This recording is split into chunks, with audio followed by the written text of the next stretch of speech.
Conversar com o professor Renieri Aldotti, professor titular de Direito Penal da Universidade Federal do Paraná, detentor da Medalha de Mérito Legislativo da Câmara dos Deputados e da Medalha Santo Ivo do Instituto dos Advogados Brasileiros.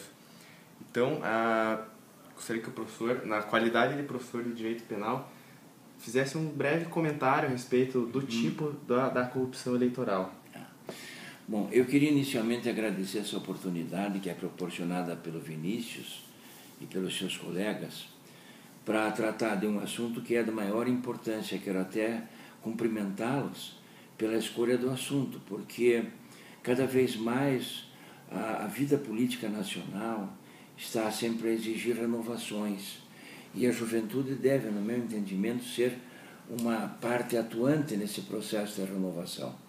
Não só como mandatária popular, no sentido de ser eleita para as câmaras municipal, Câmara dos Deputados, Assembleia Legislativa, mas também como formadores de opinião na classe universitária. Em outras palavras, é preciso que o jovem universitário tenha a sensibilidade desperta para a importância da atividade política num Estado democrático de direitos.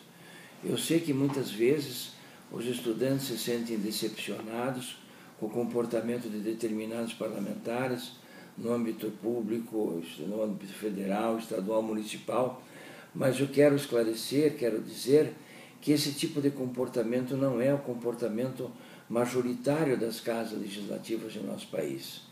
São justamente comportamentos que chamam a atenção pública pela criminalidade de seus atos, que são objeto, inclusive, da mídia. Mas há um número imenso de parlamentares competentes, honestos, e que trabalham devidamente, só que esse trabalho de rotina não é um trabalho que interessa à mídia. A mídia está sempre desperta para aqueles assuntos que envolvem escândalo ou que caracterizem, portanto, projetos de lei de grande importância pública, né? De modo que eu queria primeiro agradecer essa oportunidade e dizer da importância de vocês desenvolverem pesquisas, discussões sobre a matéria eleitoral. Afinal de contas, vocês são não só cidadãos, mas eleitores também. Muito bem, o Código Eleitoral de 1865, ele está frequentemente sofrendo alterações por leis complementares, mas leis especiais. E em 1995, o presidente do Tribunal Superior Eleitoral, o ministro Carlos Veloso, constituiu uma comissão para apresentar um projeto de reforma geral do Código Eleitoral. E eu fui convidado para redigir os dispositivos atinentes à parte especial, a parte dos crimes do Código Eleitoral. Eu fiz esse trabalho, ele foi inclusive publicado, eu quero oferecer a vocês um exemplar desse trabalho, que foi depois renovado em 2005, sob a presidência do mesmo ministro que, pela segunda vez, exerceu a presidência do Tribunal Eleitoral. E aqui, nesse anteprojeto, já está em fase de projeto no Congresso Nacional. Nesse projeto, nós apresentamos uma proposta sobre que atualmente o que está em vigor é o artigo 299, que diz de corrupção: dar, oferecer, prometer, solicitar ou receber para si ou para outrem dinheiro, dádiva ou qualquer outra vantagem para obter ou dar voto e para conseguir ou promover a abstenção, ainda que a oferta não seja aceita. E nós, então, a propósito deste crime, achamos que ele é de extrema gravidade, muito grave nos termos, inclusive, da democracia atualmente vigente no país, e propusemos a seguinte proposta, através do artigo 324. Dar, oferecer, prometer, solicitar ou receber para si ou para outro em dinheiro, dádiva ou qualquer outra vantagem, desde o registro da candidatura até o dia da eleição, inclusive, para obter ou dar voto e para conseguir ou prometer abstenção, ainda que a oferta não seja aceita. Então esse é chamado um crime formal, porque ele não precisa efetivamente de um resultado, não precisa que haja a aceitação da proposta criminosa. E aqui a diferença, essa parte do dispositivo é igual ao texto vigente. Mas a nossa proposta, a pena passa a ser de 3 a 8 anos e multa, enquanto aqui a reclusão está até 4 anos e pagamento de 5 a 15 dias multa. A multa também aqui vigente é insignificante, porque de acordo com a nossa proposta, a pena de multa ela está aplicada em função de um critério que amplia sobremaneira o quantum da pena de multa. Ela não tem, digamos, uma quantidade expressamente prevista na lei, porque a quantidade da multa é prevista, é realizada, é efetivada através de um outro critério, quando estabelece, por exemplo, as penas de multa. Consiste aqui no projeto nosso, no artigo 290, no pagamento ao Fundo Penitenciário Nacional da quantia fixada na sentença e calculada. Seu montante é no mínimo 20 e no máximo 720 dias multa. Então veja bem a diferença. Em primeiro lugar, a diferença quanto à pena privativa de liberdade, que aqui está no artigo vigente de até 4 anos, portanto um mínimo de 1 ano até 4 anos, enquanto aqui é de 3 a 8 anos. E a multa é muito elevada na proposta, dizendo ela pode ser de 20 até 720 dias multa. E o valor do dia multa será fixado pelo juiz, não podendo ser inferior a 1/10 do salário mínimo vigente no tempo do fato, nem superior a 10 vezes esse valor. Então, o anteprojeto, e que foi convertido em projeto depois do nosso trabalho, prevê uma resposta compatível com a gravidade desse crime, porque a corrupção eleitoral ela é muito mais grave que a corrupção prevista no Código Penal como crime contra a administração pública.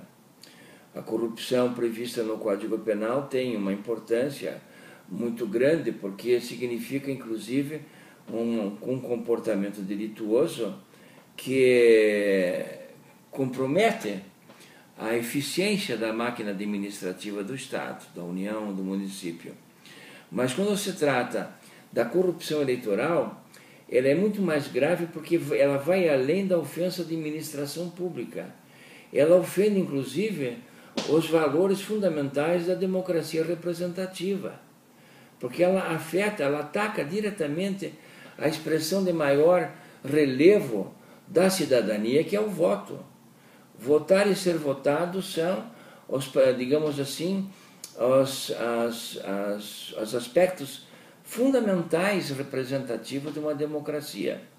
E, portanto, a corrupção eleitoral ela tem esse aspecto extremamente grave, não só do ponto de vista de ser um crime contra a administração eleitoral, mas de ser também um crime contra a cidadania e um crime contra o Estado Democrático de Direito. Porque o Estado Democrático de Direito ele se mantém e se aprimora em função de eleições frequentes, de eleições regulares. Esse Estado Democrático de Direito, como a própria Constituição estabelece, ele é um regime de governo, um regime de governo do Estado, que pressupõe, inclusive, a participação dos cidadãos na vida pública, sem que haja aquele fenômeno da ditadura que impede que o cidadão participe dos atos públicos, quer como pessoalmente, quer através de representantes livremente eleitos. Então é preciso, nesta minha entrevista, ficar claro que o crime eleitoral é extremamente mais grave do que o crime comum de corrupção. Porque enquanto o crime comum de corrupção afeta um único bem jurídico, que é a administração pública, o crime de corrupção eleitoral afeta a administração pública eleitoral, mas ele afeta também outros bens jurídicos. E um deles é, digamos assim, a regularidade do processo legislativo. É fundamental insistir que sem essa regularidade não há regime democrático que possa se manter. Então, na medida que o corruptor está obtendo, promete uma vantagem de vida ao eleitor, ele está não só procurando corromper aquele eleitor, mas procurando corromper, inclusive, o sistema eleitoral brasileiro. Professor, quais são as atitudes que poderiam adotar os candidatos para coibir essa prática? Reelaborar o tipo deste crime, pode seguir o modelo desse anteprojeto e basicamente propor um considerável aumento de pena, não só da pena privativa de liberdade, que na nossa proposta é de 3 a 8 anos, mas também da pena de multa, porque a pena de multa não só é importante, porque ela pode, conforme as circunstâncias, ser uma alternativa criminal. Neste caso não, neste caso era acumulada, mas a multa no sistema moderno de direito penal, ela pode ser uma alternativa à pena de prisão. E neste caso o produto da multa reverte para o Fundo Penitenciário Nacional, que é criado por uma lei complementar e que tenha, digamos, a atribuição de prover as necessidades do sistema penitenciário. Por exemplo, construção de estabelecimentos, equipamentos, remuneração de pessoal desses serviços, etc. E como o senhor acha que o próprio cidadão pode ajudar a coibir essa prática? A Constituição prevê a iniciativa popular, é uma das modalidades, inclusive, em que a própria cidadania pode, ela, ser responsável para propor uma lei ao Congresso Nacional. Nós tivemos isso recentemente com a Lei da Ficha Limpa. A Lei da Ficha Limpa resultou de um projeto de iniciativa popular, previsto pela Constituição. Vocês vão ver na Constituição, entre os primeiros artigos, artigo 14, 15 ou 16, de que o processo legislativo se compõe, entre outras modalidades, da iniciativa popular. Então, há um número aproximado, segundo a Constituição, prevê, de eleitores que podem assinar um projeto legislativo. Então, o que os estudantes podem, na minha opinião, e devem fazer numa atividade cívica é chamar a atenção da população para essa possibilidade de reunir um total de assinaturas necessárias para que o Congresso Nacional vote um projeto de lei de aumento da pena do crime, das penas do crime de corrupção eleitoral. Existe um episódio muito famoso de corrupção, não exatamente eleitoral, mas no nosso país é o caso do impeachment do Fernando Collor. Sim. E acho que algumas pessoas sabem que o senhor participou efetivamente desse processo. Sim. E acho que é interessante para o nosso estado saber que temos um advogado, um jurista de tamanho relevo que participou de um fato histórico da nossa nação. Se o senhor puder contar. Claro, isso foi em julho de 1992.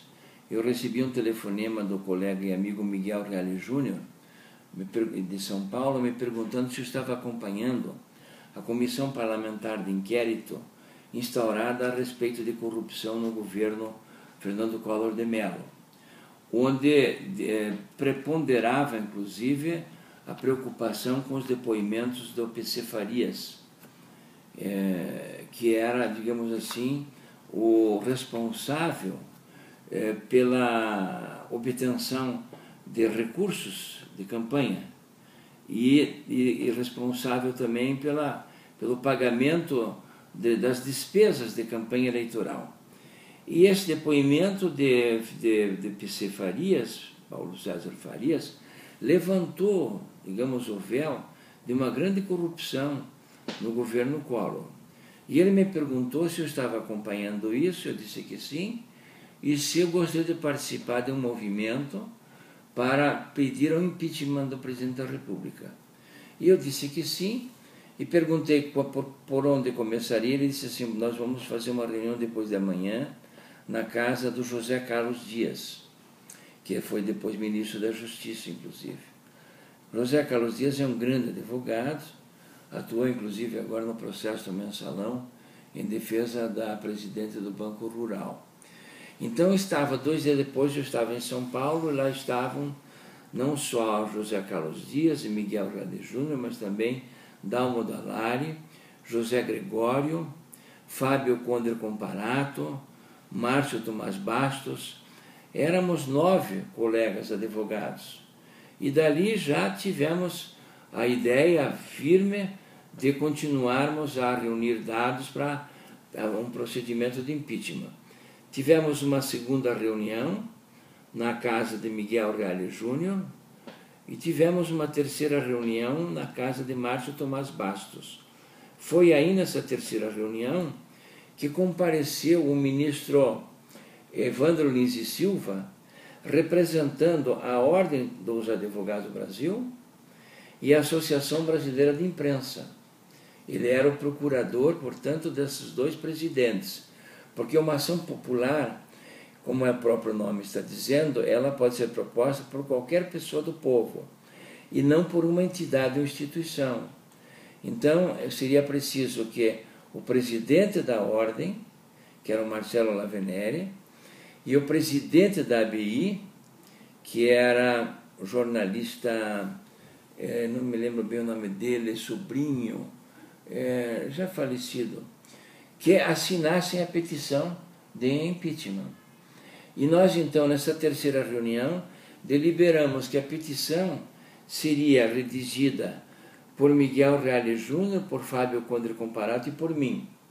Então fizemos um modelo, um esboço de petição inicial, sustentando a existência de infração grave contra o presidente da República e a lei que permitia, no caso, uma lei de 1950 que prevê as hipóteses de impedimento para o exercício de cargo eletivo, como este. E dias depois foi apresentada a petição à Câmara dos Deputados. Essa petição teve sequência na Câmara e foi encaminhada e foi votada no sentido de saber se essa petição foi apresentada em fim de julho, ou começo de agosto, que houve o retorno da atividade parlamentar. E depois, em setembro de 1992, a Câmara dos Deputados, por grande maioria, aprovou o início do processo de impeachment. Isto é, ela deferiu a petição inicial para instaurar o processo de impeachment, que era o processo presidido pelo Senado Federal. Então tem o sistema bicameral nosso.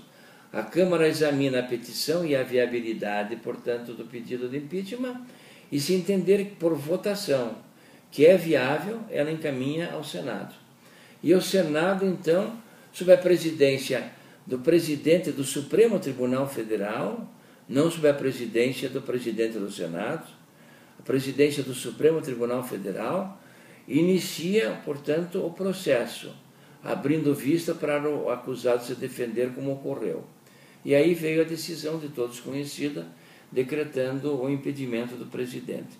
Foi um fato histórico não só de grande relevo brasileiro, mas também internacional, na medida que na América Latina ficou caracterizado que foi um dos raros países que teve um processo de impeachment num regime democrático, num regime onde se garantiam as liberdades públicas, as garantias e os direitos individuais, porque quando ocorreu o processo de impeachment, que foi em 1992, já estava em vigor, como sabem, a Constituição de 1988.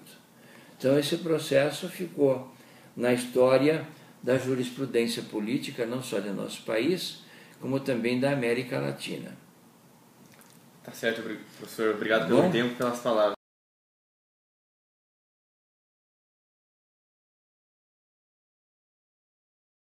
Estamos aqui com o deputado Fábio Camargo, que irá nos auxiliar nesse trabalho de direito eleitoral.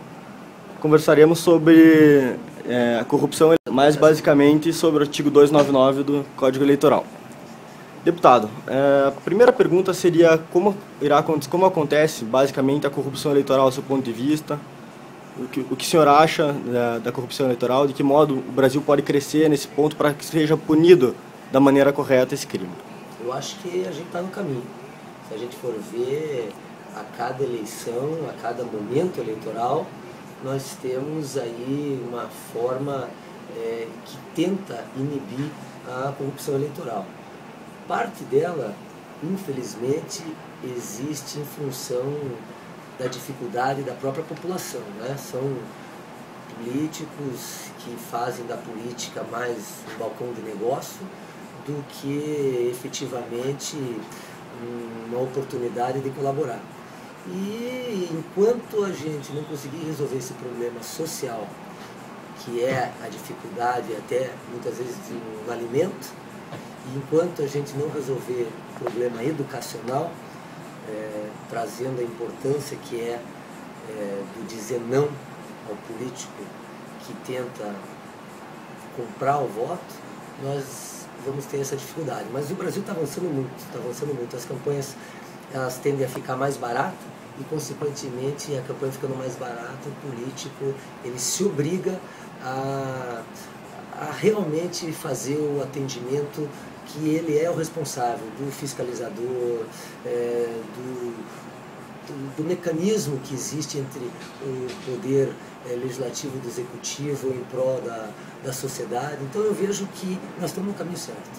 Você acha que a questão da fiscalização e a punição que é atribuída à corrupção eleitoral, ela tem um critério de garantir a efetividade dos dispositivos, principalmente do Código Eleitoral, que pune o candidato ou aquele agente que tenta comprar o voto? Ele garante a efetividade do Instituto ou ainda assim é meio mascarado, é uma punição mais simbólica? É uma punição ainda simbólica. Nós estamos vendo que está melhorando. São deputados, são vereadores, são prefeitos que estão perdendo seus mandatos. Então nós estamos melhorando e muito, mas a gente ainda tem muito mais o que avançar. E eu sou totalmente contrário ao poder público pagar as eleições, porque isso daí vai permanecer o Caixa 2, com a diferença que vão estar tirando dinheiro da população, dinheiro da saúde, dinheiro da educação, dinheiro da segurança, enfim, para dizer que com isso vão inibir o Caixa 2. Não há diferença nenhuma. Quem faz Caixa 2 vai fazer Caixa 2 com dinheiro pessoal ou público e com dinheiro por fora de doação que não pode aparecer. Então o que tem que acabar é com o falso moralismo, tem que se falar mais a verdade, tem que se falar de forma mais clara, mais transparente, doa a quem doer. E esse não é um discurso, esse é um modo de agir. Eu vejo que nós estamos melhorando e muito. Eu iniciei meu trabalho político no ano de 2000. Aliás, eu sou o político que mais disputei eleições consecutivas no Paraná. Eu disputei 2000, 2002, 2004, 2006, 2008 e 2010. Só agora em 2012 que meu nome não estava na urna. Então, razoavelmente, eu tenho uma certa noção sobre o que eu estou falando. Eu perdi apenas duas. Uma pela legenda, eu estava no Partido Social Cristão, fiz mais votos que 16 deputados. Perdi pela legenda. E a outra eu disputei a Prefeitura de Curitiba, onde o Beto foi consagrado. Nesta eleição, se vocês lembrarem, existiu o Comitê Lealdade, que foi responsável por compra de candidatos a vereadores e, por consequência, durante o período eleitoral, de compra de possíveis eleitores, num comitê chamado Lealdade, onde depois veio à tona, foi gravado em áudio e vídeo por um dos assessores do próprio grupo deles, e esse vídeo veio à tona no Fantástico, enfim, foi um assunto nacional. Tudo isso por quê? Justamente pela facilidade que ainda nós temos. Então esse é um exemplo claro, porque eles compraram, neste caso, o Comitê Lealdade, não só o voto, mas também a candidatura daqueles que postulavam o cargo a vereador para enfraquecer a minha chapa, a candidatura à Prefeitura de Curitiba. Então, existe, obviamente, hoje a punição, mas ela ainda está muito aquém do que deve e pode chegar. Qual seria o melhor meio para punir o político que está buscando a sua eleição e acaba por comprar votos da população? O que seria melhor para que a punição passasse a ser aquela que simplesmente vai para escrever, porque a punição é uma pena muito curta? O que seria melhor? Acho que buscar uma pena mais alta para esse tipo de crime, ou se não, impor medidas pecuniárias em forma da segurança? Eu, quando fui presidente da CPI dos combustíveis na Câmara Municipal, eu fiz um projeto onde o posto que vendesse gasolina adulterada, ele recebia uma notificação, recebia uma multa posteriormente, recebia a cassação do alvará e posteriormente, reabrindo, caçaria indicação fiscal. Nunca mais ia poder ter um posto de gasolina ali.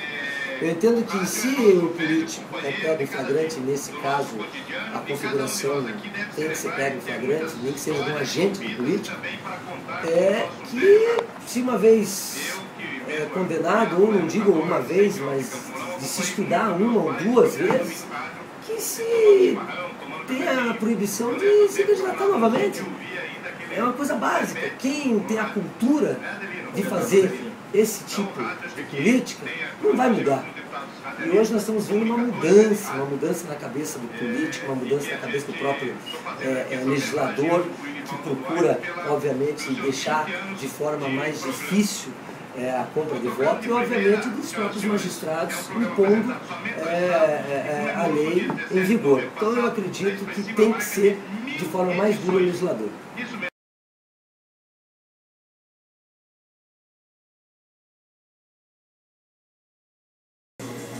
Está aqui com o Luiz César Bisoni, titular da 14ª Vara Civil de Curitiba. Está de férias, estamos atendendo nesse momento extra alto e vamos falar sobre corrupção eleitoral. A primeira pergunta que eu gostaria de fazer ao Dr. César seria se acha que a efetividade do artigo 299 do Código Eleitoral resta realmente comprovada com a redação atual. A redação do 299, muito embora seja aquela de conteúdo múltiplo ou variado, que escreve várias ações, então a princípio seria bem abrangente, né, para caracterizar o crime, qualquer prática, oferecimento de vantagem, tudo. Ao meu ponto de vista, o maior problema é o não tanto da norma em si, né, no tipo penal, mas da sua aplicação em razão de que, muito embora seja considerado crime, são práticas, muitas vezes aceitas pela sociedade, que, como são aceitas pela sociedade, acabam não denunciando, se prevalecendo até, tirando benefício do voto, das vantagens que são oferecidas e tudo, e acaba sendo rotineiro. Os eleitores ficam até esperando, na época de campanha, as ofertas que vão receber, essas cestas básicas, essas moletas, aparelhos, médicos, essas coisas todas que eles sempre oferecem, os eleitores ficam até esperando essas ofertas para se beneficiar. E que muitas vezes também a jurisprudência não tem entendido o que configura, porque isso seriam promessas gerais e tal, e não específico para cada pessoa em troca de voto. Mas fica ali subentendido que essas promessas e essas doações, cestas básicas, e até casos específicos, não são genéricos, né, medicamentos específicos e tais, eles são costumeiros e são praticamente aceitos pelos eleitores. Por isso que não é efetivo, porque o próprio eleitor aceita isso, é conivente, não denuncia e se beneficia com a prática, né? Então acaba sendo ali cúmplice do próprio crime. Esse, a meu ver, é uma das maiores razões que não tem tanta efetividade, além da aplicação da pena. Muitas vezes, se for aplicado no mínimo, que muito pouco prescreve, acaba não tendo efetividade, mas o maior problema é a aceitação da comunidade, eu acho, dessa prática. Você acha que a acumulação da sanção penal com a sanção do direito eleitoral, que é inexigibilidade, consiste numa penalidade dupla para a mesma conduta delitiva? Não, a meu ver, não configuraria, até porque um dos efeitos da condenação penal transitada e julgada é perda do cargo, elegibilidade. Isso daí também está na lei de probidade, que você pode ser punido com multa, com perda do cargo e com inelegibilidade. Então já tem vários outros dispositivos na lei penal geral, na lei penal especial, na lei de registro da improbidade, que já tem essa acumulação e nunca foi questionado se configuraria um bis in idem ali, uma dupla punição. Então é uma forma até mais efetiva, né? O político não vai ter medo da multa. As multas muitas vezes são pagas ali com caixa 2, com doações. O maior medo, e muito menos da detenção ou reclusão, que acaba prescrevendo ou é convertido em esse tipo de direitos. O maior medo do político é a inelegibilidade. E eu acho que tem que ser uma das sanções que tem que ser mais duras e mais aplicadas, né? Porque é o grande medo do candidato. Ele ficar elegido por 8 anos, né? É a função dele, é o trabalho dele. Medo da multa e da reclusão, ele não tem justamente por isso, porque né, acaba sendo convertido em pecúnia ou multa que são pagos às vezes pela campanha e não sai do bolso dele. O senhor acredita que a modernização dos aparelhos telefônicos, os quais tiram foto, fazem filmagem, esse crime ele se torna mais, como posso dizer, pode se tornar mais frequente pelo candidato ter uma comprovação de que efetivamente o eleitor que ele comprou o voto votou nele? Com certeza, até porque todos os meios de provas, né, moralmente aceitos, eles são legítimos. E hoje em dia são vários os casos que são filmados, independente do aparelho celular, e que fica muito mais fácil você demonstrar essa efetiva compra do voto, que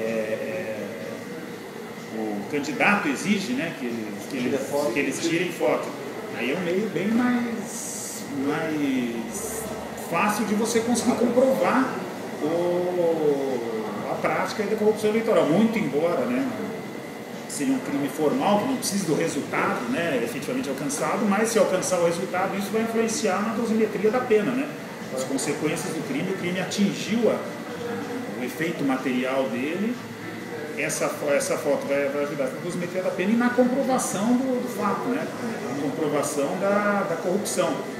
Acho que fica bem mais robusta ali a prova, que o grande problema também do eleitoral é você comprovar, né?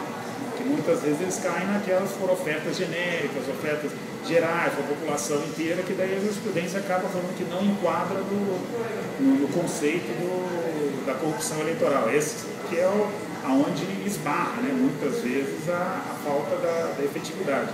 Mas com todos os meios de prova, principalmente esse, conseguir pegar essa da foto no momento